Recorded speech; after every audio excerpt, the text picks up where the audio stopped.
یہاں امیر اور غریب سب باپ برابر ہیں، ایکول ہیں۔ ہمارے نبی محمد الرسول اللہ صلی اللہ علیہ وسلم کی نگاہ میں ایشیائی بھی اہمیت رکھتا تھا، افریقی بھی اہمیت رکھتا تھا، یورپین بھی اہمیت رکھتا تھا۔ ہمارے نبی صلی اللہ علیہ وسلم نے کبھی تفریق نہیں کی۔ آپ صلی اللہ علیہ وسلم نے ایک عالمگیر معاشرہ بنایا تھا، اور وہ عالمگیر معاشرہ کس بنیاد پر بنا تھا؟ لا الہ الا اللہ۔ گورا ہو، کالا ہو، عربی ہو، عجمی ہو، ہم سب لا الہ الا اللہ کے جھنڈے تلے جمع ہیں۔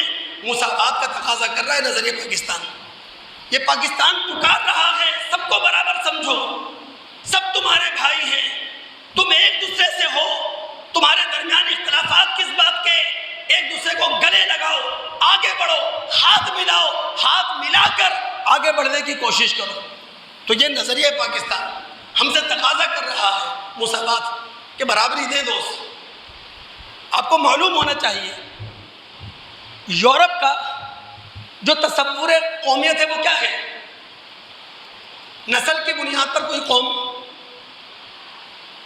رنگ کی بنیاد پر کوئی قوم، زبان کی بنیاد پر کوئی قوم، جغرافیہ کی بنیاد پر کوئی قوم۔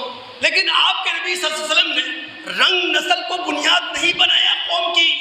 قوم کی بنیاد ہے لا الہ الا اللہ۔ اس لیے فارس کا، ایران کا سلمان فارسی بھی آپ کے ساتھ تھا، حبشہ کا بلال بھی آپ کے ساتھ تھا۔